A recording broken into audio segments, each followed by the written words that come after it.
নমস্কার। আজকের পাঠ শ্রী অরবিন্দের মা গ্রন্থ থেকে। শ্রী অরবিন্দ দ্য মাদার নামক গ্রন্থটি রচনা করেছিলেন, যার বাংলা অনুবাদ করেছিলেন শ্রী নলিনীকান্ত গুপ্ত। আজকের পাঠ মা গ্রন্থের প্রথম অংশ থেকে।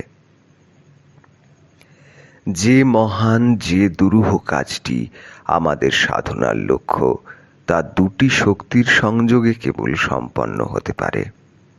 এক, নিচে থেকে আবাহন করে যে স্থির অটুট আস্পৃহা, আর উপর হতে তাতে সাড়া দেয় যে ভাগবত প্রসাদ।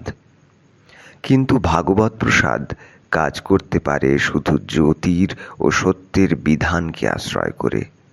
অসত্য ও অজ্ঞান যে বিধান আরোপ করে, তার ভিতর দিয়ে কাজ করতে সে পরাণমুখ।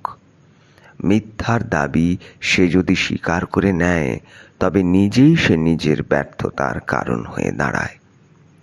একমাত্র জ্যোতির ও সত্যের বিধানকে ধরেই সমুচ্চতমা শক্তি অবতরণ করবে, আর কেবল অতিমানুষের পরমাশক্তি উপর হতে নেমে এসে এবং নিচে থেকে প্রকট হয়ে স্থূল প্রকৃতির ওপর অপ্রতিহত কর্তৃত্ব স্থাপন করবে, তার সকল বাধা নির্মূল করে দিতে পারে।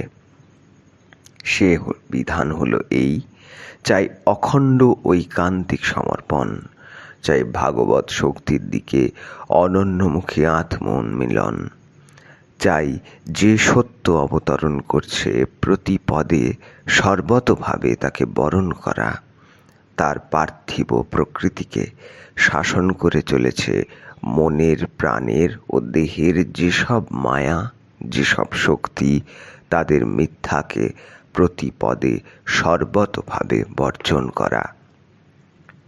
সমর্পণ হবে অখণ্ড, সত্তার সকল অংশ তা অধিকার করবে। কেবল হৃদয় পুরুষ সাড়া দিল আর সেই সঙ্গে মনের উপরকার ভাগ স্বীকার করে নিল, কিংবা অন্তঃপ্রাণ পর্যন্ত নত হলো এবং দেহেরও অন্তশ্চেতনা একটা প্রভাবের স্পর্শ লাভ করল, এই যথেষ্ট নয়। আধারের কোনো অংশে, এমনকি অতি স্থূল স্তরে পর্যন্ত কোথাও কিছু থাকবে না যা কুণ্ঠাগ্রস্ত, যা আপনাকে সংশয়, ব্যমিশ্রতা, প্রবঞ্চনার অন্তরালে লুকিয়ে রেখেছে। থাকবে না কোনো প্রকার বিদ্রোহ, অস্বীকার। আধারের অংশবিশেষ যদি আত্মসমর্পণ করে, কিন্তু আরেক অংশ আপনাকে ধরে রাখে, নিজের পথে চলে বা দাবি করে নিজের ব্যবস্থা, তবে যতবার এরকম ঘটবে, ততবার তুমি নিজেই ভাগবত প্রসাদকে তোমা হতে দূরে সরিয়ে দিতে থাকবে। তোমার ভক্তির, তোমার আত্মসমর্পণের পিছনে যদি তোমার বাসনা ও অহংকারের দাবি তোমার প্রাণের জেদের জন্য আশ্রয় গড়ে তোলো, এ সকলকে সত্যকার আস্পৃহার পরিবর্তে স্থান দাও, বা এর সাথে সেসবকে মিশিয়ে ফেলো, কিংবা ভাগবতী শক্তির ওপর আরোপ করতে চাও, তবে রূপান্তরের জন্য ভাগবত প্রসাদকে আহ্বান করা তোমার নিরর্থক। একদিকে কি এক অংশে তুমি যদি সত্যের প্রতি নিজেকে খুলে ধরো, আবার অন্যদিকে সর্বদাই শত্রুবলের জন্য দুয়ার উন্মুক্ত করে রাখো, তবে ভাগবত প্রসাদ তোমার কাছে স্থায়ী হয়ে থাকবে, সে আশা করা বৃথা। ভগবানকে জাগ্রতভাবে স্থাপন করতে চাও, তবে মন্দিরটি তোমাকে শুদ্ধ রাখতে হবে। মহাশক্তি যতবার নেমে আসেন এবং সত্যকে এনে ধরেন, ততবার তুমি যদি মুখ ফিরিয়ে থাকো, যে মিথ্যাকে একবার বহিষ্কৃত করা হয়েছে তাকে আবার ডেকে ঘরে তুলে নাও, তবে ভগবত প্রসাদকে নিষ্ফল বলে তুমি দোষ দিতে পারো না। দোষ দাও তোমার নিজেরই সংকল্পের মিথ্যাচারকে, তোমার আত্মসমর্পণের অসম্পূর্ণতাকে। সত্যকে যদি আহ্বান করো, অথচ তোমার মধ্যে থাকে এমন কিছু যা অসত্যকে, অজ্ঞানকে, অদিব্যকে বরণ করে, কিংবা এ সকলকে সর্বতোভাবে বহিষ্কার করে দিতে অন্তত অনিচ্ছুক থাকে, তবে তোমার উপর শত্রুর আক্রমণের পথ সবসময় খোলা থাকবে। ভাগবত প্রসাদও ধীরে ধীরে সরে যাবে। সুতরাং খুঁজে বের করো তোমার মধ্যে কোথায় রয়েছে কি মিথ্যা, কি তমগ্রস্ত, আর প্রতিনিয়ত তাদের প্রত্যাখ্যান করে চলো। তবেই রূপান্তর সাধনের জন্য ভগবৎ শক্তিকে আহ্বান করার অধিকার তোমার জন্মাবে। মনেও করো না সত্য এবং মিথ্যা, আলো এবং আধার, আত্মদান এবং আত্মপরতা উভয়কে ভগবানের জন্য নিবেদিত মন্দিরের মধ্যে একসঙ্গে বাস করতে দেওয়া যায়। রূপান্তর হবে সর্বাঙ্গীন, সুতরাং যা কিছু প্রতিরোধী তারও পরিহার হওয়া প্রয়োজন সর্বাঙ্গীন।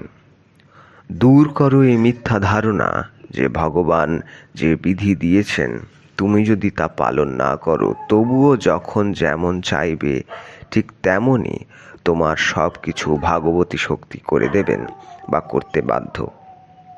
তোমার সমর্পণকে সত্য এবং সম্পূর্ণ করো, তবেই আর তোমার জন্য সব করে দেওয়া হবে।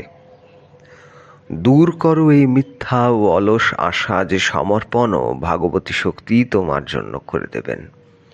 ভগবান চান ভাগবতী শক্তির কাছে তোমার সমর্পণ, কিন্তু তিনি জোর করে তা আদায় করেন না। তুমি স্বাধীন। রূপান্তর অবধি স্থায়ী না হয়ে ওঠে সে পর্যন্ত তুমি পদে পদে ইচ্ছামতো ভগবানকে অস্বীকার করতে পারো, প্রত্যাখ্যান করতে পারো, তোমার আত্মদানকে প্রত্যাহার করতে পারো, অবশ্য যদি তাঁর আধ্যাত্মিক ফলভোগ করতে তুমি প্রস্তুত থাকো। তোমার সমর্পণ হবে স্বেচ্ছাকৃত, স্বচ্ছন্দ, সজীব সত্তার সমর্পণ, জড় পুত্তলিকার অসহায় যন্ত্রের সমর্পণ নয়। তামসিক নিশ্চেষ্টতাকে সর্বদাই সত্যকার সমর্পণ বলে ভুল করা হয়, কিন্তু তামসিক নিশ্চেষ্টতা থেকে সত্যবান শক্তিমান কিছু উদ্ভব হয় না। ও বস্তু হল স্থূল প্রকৃতির তামসিক অকর্তৃত্ব, তারই জন্য সে সকল রকম অজ্ঞান ও অদিব্য প্রভাবের ক্রিয়নক হয়ে পড়ে। ভাগবতী শক্তি যাতে কাজ করতে পারে তার জন্য চাই সেই সমর্পণ যা সানন্দ সমর্থ সহযোগী, চাই সত্যের জ্ঞান দীপ্ত শিষ্যের আনুগত্য, চাই সেই আনুগত্য যার কল্যাণে আমাদের অন্তর্যোদ্ধা মিথ্যার তামসিকতার বিরুদ্ধে যুদ্ধ করে চলে, চাই ভগবানের একনিষ্ঠ সেবকের আনুগত্য। এই হলো খাঁটি ভাবমূল। এটি যারা ধরতে পারে, রাখতে পারে, ব্যর্থতা ও বিপত্তির মধ্যেও তাঁদেরই শ্রদ্ধা সর্বদা অটল থাকে, আর শেষে তারাই অগ্নি পরীক্ষায় উত্তীর্ণ হয়ে লাভ করবে সেই চরম বিজয়, সেই পরম রূপান্তর।